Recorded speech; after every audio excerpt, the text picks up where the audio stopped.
Sirza. And I read what Sirza had to say, and he's a distinguished writer and author and so forth and so on, despite the fact that the same organization recommends Mackey, Waite, Pike, Coyle as world authorities on Masonry, and Sirza is not in their class. I'm going to say one of the things that you love to say, and I've seen you say on many, many occasions. You quote out of context. You take a paragraph. Your girl, Sharon Mather, at the Christian Research Institute, sent me 12 paragraphs on why Masonry was not Christian. Not from me. No. I didn't quote out of context. The paragraphs came out of... But I didn't do it. Well, Sharon did. But I didn't. I'm not Sharon. And told me why Masonry was not Christian, and why I shouldn't be a Mason and a Christian at the same time. Yeah. Morals and Dogma, and a lot of it didn't even have to do with the 3 degrees. Morals and Dogma is 1,000 pages long. The books you just had there are hundreds of, and in many cases more than 1,000 pages, and you give me a paragraph. And say, this says it. And you've done the same thing to people that'll pick things out of the Bible. Would you say that what I quoted to you is out of context? It's out of context with the whole chapter, with the whole thing that everybody said. Oh boy, I'd love to read. I recommend those. We books. don't have time to go through the whole. No, we don't. No, but we do have time to go into the 3 degrees in a couple of minutes. But certainly. You know, you said something before that was interesting. When I made a statement last week about Hindus and Buddhists and everybody, sort of fatherhood of God, brotherhood of man, neighborhood of lodge, we were talking about it.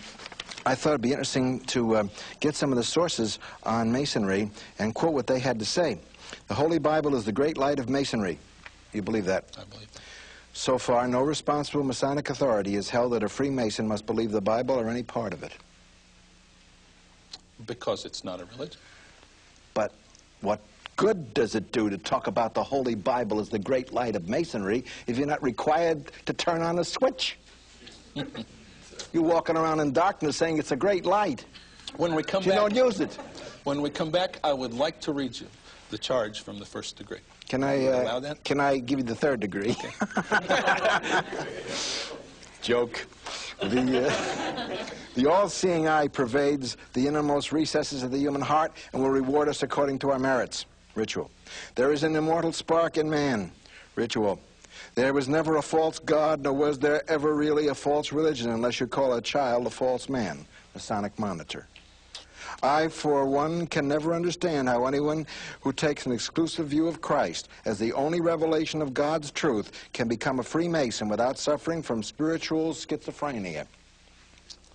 Be assured, I've read that before. Be assured that God is equally present with the pious Hindu in the temple, the Jew in the synagogue, the Mohammedan in the mosque, and the Christian in the church. Mackey's Encyclopedia of Freemasonry. Now, Jesus Christ said, I am the way, the truth, and the life. No one comes to the Father but by me. Neither is there salvation in any other. There is no other name given under heaven among men whereby you must be saved. It is one of the basic tenets of Masonry, whether you want to own up to it or not, that whatever a brother's religion may be is irrelevant. He's still a brother. You defend him, and that inevitably he has as much a chance for eternal salvation as anybody else. That's not strictly true. In the Christian lodge, it might not be, but it is everywhere else. It is. No, what we hold that a man's beliefs are sacred to himself. I can't tell a man as a member of a lodge. Supposing they're false. Well, then I would speak to him. I would witness to him as a Christian outside the lodge. I'm not going to make him a Christian inside the lodge. So that you would say that when you have those prayers to the one supreme God, and he doesn't agree with your Christian God, why are you praying? We are praying to the same God, the one God, the all-creating God, the same God that is on the dollar bill, and God we trust. Right. And the Hindus too, and the Buddhists, and the same all-seeing. They're all doing that? You're nitpicking, and that's not really what that's this is all about. That's very factual. That's that's the crux of the whole thing. The God of the Bible is not the God of the Hindus. The God of the Bible is not the God of the Buddhists. The God of the Bible is not Allah.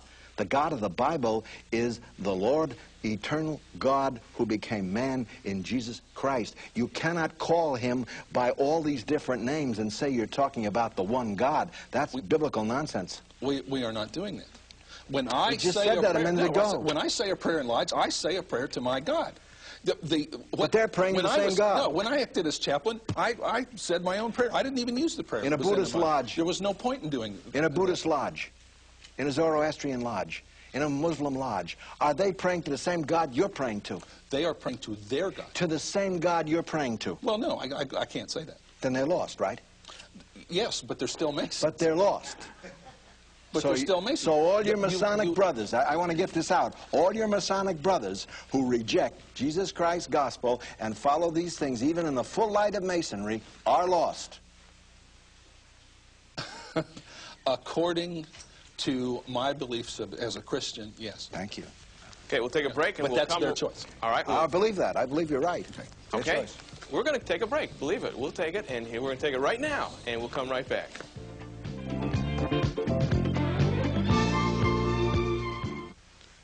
We're back, and we're talking about the relationship of the Masonic Lodge to Orthodox Christianity, and our guests are Bill Mankin from Boise, Idaho, who's a 32nd degree Mason, and Dr. Walter Martin of the Christian Research Institute. Gentlemen, I've got a book in my hands right here. It's called Duncan's Ritual of Freemasonry, and I've read this in a few books. Maybe I'm not supposed to, but I've got it, and I'm going to bring it up. It says that the Royal Arch degree, which is the 7th degree in the Masonic Lodge, describes the lost name of God as JBO. And the Masons here have a whole 2 pages right here describing what JBO means. Actually, Ja, Bul, and An is the entire word. Walter, I'm sure that you're familiar with this. Would you explain why, possibly as a Christian, you object to what the Royal Arch, or the 7th degree, Masons have sworn never to reveal this, and why is it they're holding this? Yah is the only only vowel and consonant that we know in Hebrew for the name of God in the Old Testament, Yah, J-A, or Y-A, depending upon it, pronunciation. On is for Osiris, the pagan god of the Egyptians, and Bul is for the concept of Baal. And you have an unholy trinity in which you unite 2 pagan concepts with the concept of the God of the Bible. And at least this has been documented and affirmed by scholars who have studied